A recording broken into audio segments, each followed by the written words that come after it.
Bueno, comencemos con las informaciones de último momento, Juan Miguel, porque continúan las repercusiones en todo el mundo de lo que sucedió con los Panama Papers.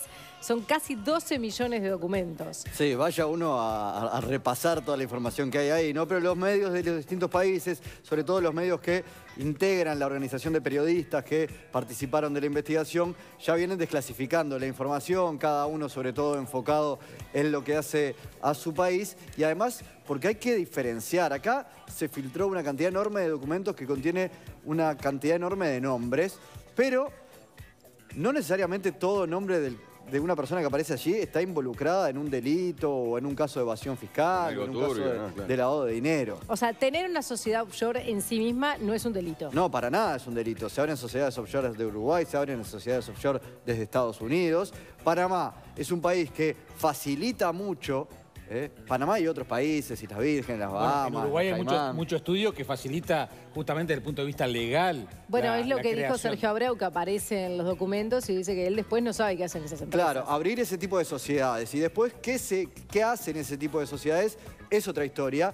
Y es cierto que Panamá tiene, y estos otros países, los calificados como paraísos fiscales, tienen determinada legislación que permite por lo menos que a los fiscos, a las DGI de los otros países, se les haga más difícil acceder a la información sobre cuánta plata tenés vos, dónde tenés la plata, qué haces con esa plata. ¿De dónde vino? De dónde vino también, y ahí eventualmente empieza a poder haber delito. Si vos debés impuestos y te llevaste esa plata y no pagaste los impuestos correspondientes, bueno, ahí puede haber una evasión fiscal. Bueno, pero pongamos un escenario de alguien que no está evadiendo impuestos, Sí. que la plata la hizo de actividades legales, o sea, no viene de narcotráfico, por ejemplo. Tenés tu empresa y tenés muchísima plata. Y no querés ponerla toda en tu país porque te genera dudas. No Por sé, un tema de confianza del sistema corralito, financiero. exacto, corralito. El día de mañana pasa lo que hizo Cristina Kirchner, que no dejaba sacar los dólares. O un buen ejemplo puede ser, no tan extremo, pero sí. Y bueno, yo de repente por la actividad a la que se dedica mi empresa, el día de mañana tengo que enfrentar un juicio y no quiero que me congelen toda esta plata. Perfecto. O Decidís también, entonces... perdón, el otro rubro también no menor es que si tu empresa tiene negocios con el exterior, Claro. capaz que te es mucho más fácil manejando con una empresa de estas que yendo con bancos directos de plaza, ¿no? Claro, ahora mucha gente se pregunta, en todo este escenario que estamos hablando de todas actividades legales, plata hecha en blanco, Sí. ¿por qué decidís Panamá o cualquiera de estas islas y no, por ejemplo, llevarla a otro país cualquiera, a Londres? Bueno, hay mucha gente que elige La Suiza. pones en Inglaterra, la pones en Francia. Para empezar, por los impuestos que se cobran por el capital. Estos países prácticamente no te cobran nada por dejar la plata ahí. Y para seguir por esto que hablábamos, es gente que busca privacidad sobre su dinero. Y en un mundo que ha avanzado mucho en cuanto a la transparencia, pero que esto ha cambiado mucho en los últimos años. Es decir, hasta hace no mucho tiempo no era tan mal visto por los países en su comunidad y los países sobre todo más importantes que la plata se moviera de acá para allá sin demasiado control. Hoy no, hoy todo lo contrario. Con toda la información que además hay disponible, los distintos estados quieren recaudar muchas veces sobre la plata de sus residentes aunque la tengan en otro país.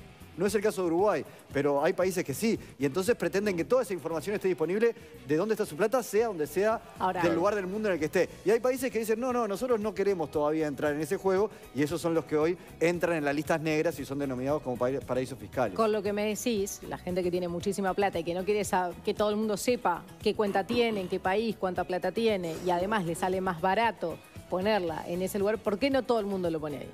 Bueno, porque hay gente Porque llama la atención que en la lista, por ejemplo, no están las grandes figuras de Hollywood que son hipermillonarias, o todos los jugadores de fútbol que tienen mucha plata, o todos los políticos estadounidenses. Sí, hay varias cosas. Primero, es una sociedad panameña, ¿no? De las cuales hay muchas otras más, y esto puede haber por cada una 10 millones de documentos. Se supone que es la más grande. Sí, es muy importante y es muy representativa también la información que ha surgido de allí. Pero así como existe Panamá, existe Suiza, y así como existe Suiza, existe Bahamas. Y acordate que en su momento Uruguay también fue muy discreto con respecto a eso. Uruguay en su momento... Por supuesto, era casi que una apuesta a convertirse en una especie de plaza financiera donde fuera fácil traer el dinero, donde fuera fácil mover el dinero, donde se cobraran pocos impuestos por tener el dinero. Donde no te iban a hacer muchas preguntas. Y era una apuesta en ese momento en un mundo donde los países países chicos jugaban a eso, Suiza también lo sigue haciendo. Ahora Suiza se ha integrado mucho más, ha firmado tratados de transparencia, de intercambio de información tributaria, etcétera y más, y ha abierto bastante lo que era su secreto bancario y tributario. Pero era un país en el centro de Europa que se dedicaba a lo mismo y Europa no lo veía tampoco con tan malos ojos. Es decir, esto va cambiando también en lo que es, yo no sé si hablar de ética y moral, pero cómo legalmente a nivel internacional los sistemas tributarios se está viendo la cosa. También esto favoreciendo muchas veces a los países más grandes. Ojo, tampoco hay que comprar a los países grandes como los buenos que ahora están persiguiendo a los que tienen plata. No es tan sencillo, no es tan lineal y acá hay intereses por encima también de gente que quiere perforar esos paraísos fiscales también para quedarse con plata de otros, ¿no? Lo que pasa es que esto tiene una mirada negativa porque también aparecen nombres que hoy están muy comprometidos. Para hablar del caso local, Figueredo. Entonces, todo lo que se vincula en torno Aclaremos que estamos hablando de Eugenio y no de Alejandro, nuestro compañero.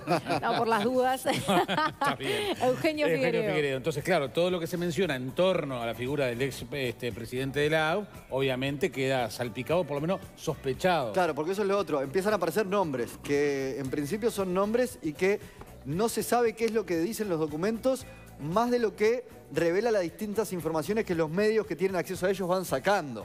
Entonces, aparece ayer el nombre de Pedro Bordaberry, involucrado en un tema que en su momento fue aclarado en nuestro país respecto a la venta de un campo, en una sociedad que fue representada por un abogado del estudio del que Bordaberry era socio en el año 2005. Entonces, pero vuelve a aparecer el tema allí, cuando por lo menos a nivel de lo que se investigó en nuestro país y lo que hicieron incluso el Frente Amplio en su investigación y la justicia, nadie entendió que hubiera delito alguno, ¿verdad? Pero vuelve a aparecer el nombre, y entonces de alguna manera se queda salpicado por este tema. Y están todos aclarando su situación, ¿no? Messi pretende hacer demandas además por haber puesto su nombre y dio explicaciones, Macri hizo lo mismo. El padre de Macri salió a hablar, porque él estaba claro. Era él un poco el que estaba al frente de eso, ¿no? Todo el mundo ahora se separa de la situación. Claro, son todos gente bien, nadie tiene la cola sucia. Bien, igual ahora, viste que dice 200.000 sociedades offshore, como dice el gráfico. Son 2/3 de las que tiene solamente Mossack,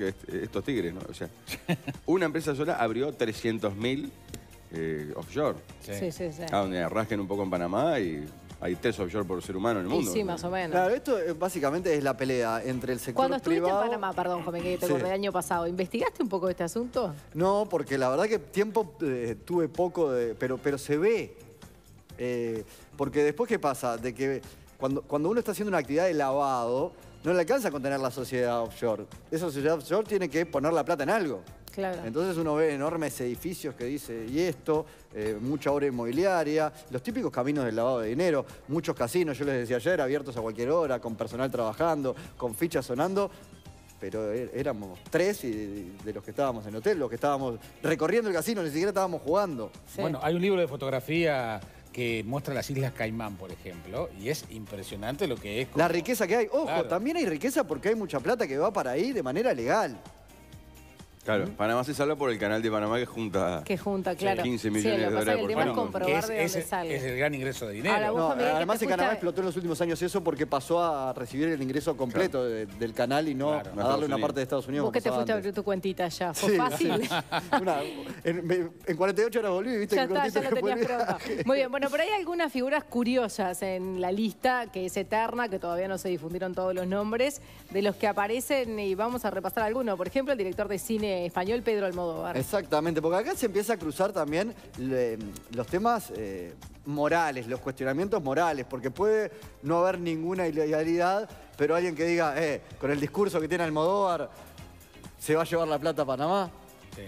Entonces, por ahí hay otro tipo de cuestionamiento que va más allá de lo que es legal o ilegal, que es lo que en principio demostrarían los documentos. ¿Y hasta dónde estas figuras son realmente las que están involucradas y no empresas que los tienen a ellos como centro, ¿no? Hasta dónde ellos están avalando lo que decía el Franco Macri, por ejemplo. El nene participó ahí con su firma, pero nada más. Y no creo que Messi, por ejemplo, tenga ni idea cómo se manejan sus impuestos. Pero bueno, también sabe que están en Panamá y que los puso en un estudio para que le cobren lo menos posible. Entonces, ahí hay un juego que siempre entra en la línea fina de lo ilegal y la evasión. Sí, en un estudio de abogados suizos fue el que abrió la offshore de los hermanos Agustín y Pedro Almodóvar en junio del 91 en las Islas Vírgenes Británicas y fue cuando ahí explotó la carrera de Pedro Almodóvar en cine también, ¿no? Fue de la mano, o sea, vieron la jugada y dijeron, arrancamos ya acá.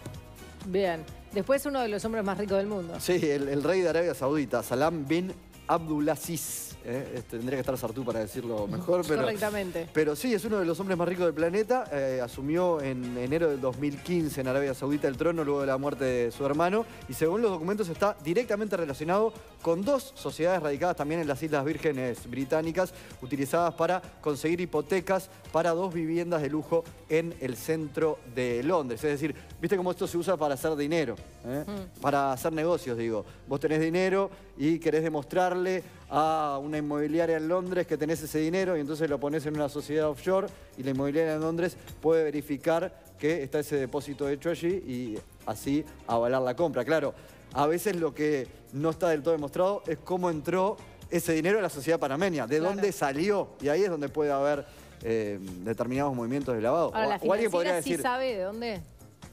La financiera lo que hace es no preguntar. Claro, por eso. Por eso es atractiva, porque no pregunta. Porque acá ya entramos en un límite fino, ¿no? El rey de Arabia Saudita tiene todo su dinero obtenido de manera legal y ahí empieza a mezclarse esto con cómo el resto de la sociedad avala este tipo de cosas. Cuando aparece dinero en el fútbol, por ejemplo, que viene de esos países. Cuando se hacen negocios con esos países o cuando el primer ministro chino visita Inglaterra y el primer ministro inglés le dijo queremos ser nuestro principal socio comercial y se dejan de lado otras cuestiones de lo que son los manejos financieros y eventualmente delictivos o cómo se obtienen esos dineros, bueno, se abre el juego para que todo el que tenga dinero quiera hacer lo mismo. Sea el presidente de Arabia Saudita, sea un narco mexicano o sea un jugador de fútbol de la Liga Española. Bien, Jackie Chan. Bueno, otro más, Por eso ¿viste? no aparecen las grandes figuras de Hollywood así como uno esperaba, pero sí está... Un DiCaprio, por ejemplo. Jackie Chan, que es chino, ¿no? Sí, y que tiene 6 sociedades en las Islas Vírgenes Británicas también, que son elegidas por muchos de los famosos. Bien, no está mal aprender esas artes marciales y llevarlas al cine, ¿no? Finalmente. Bien.